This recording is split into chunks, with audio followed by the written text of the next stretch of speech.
Olá, aqui é Ricardo Câncio Santos para o trilhacerta.com. Volto agora com a pergunta do Júlio de Salvador. Pergunta basicamente é a seguinte: professor, a reforma agora da Previdência foi aprovada, né? 100% praticamente. Qual seria o novo termômetro do mercado? Então, para quem é leigo, o mercado, quando ele fala mercado, ele está basicamente dizendo o índice Bovespa, né? Então, o mercado brasileiro ele tem no índice Bovespa um termômetro. Então, quando o índice Bovespa está subindo, a tendência é que as ações, em sua maioria, estejam se valorizando, que é das perspectivas positivas para o mercado, tá certo?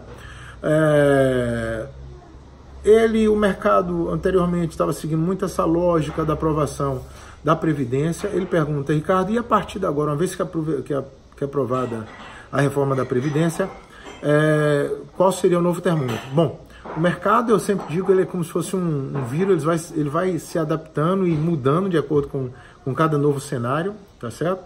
Hoje nós temos um cenário interno mais confortável, mas infelizmente o cenário externo ele não está tão confortável. Quando fala cenário externo, é crescimento dos Estados Unidos, por exemplo. Nós temos uma possível recessão chegando aí nos Estados Unidos. Os Estados Unidos é quem mais compra no mundo, né? Junto com a China, as duas maiores economias. Então, se essas duas economias não forem bem, obviamente, os outros países não vão vender tanto assim e as expectativas de lucro das ações caem. Então, o que eu diria agora, o que é que o mercado está acompanhando, eu vou listar algumas situações no mercado externo e no front interno. Okay? Na realidade, o mercado vai estar respondendo de acordo com a conjunção desses dois. Então, eu tenho agora a questão de Hong Kong, né, as manifestações, que nós já tivemos uma calmaria aí. Então, isso pode não levar a nenhum estresse maior. Por que eu falo isso? Porque demonstrações mais fortes, como aconteceram no final da década de 80, com o massacre na China, em Pequim, na Praça da Paz Celestial, né, podem causar situações até sanções de outros países para a China. Claro que a gente sabe que o mercado chinês é muito grande e seria difícil as pessoas sancionarem, os países sancionarem a China, né?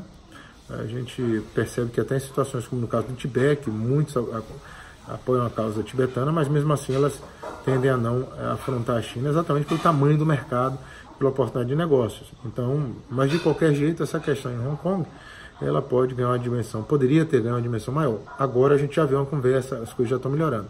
Qual seria o próximo fator aí? A gente vê o caso aí da crescimento europeu, por exemplo, né?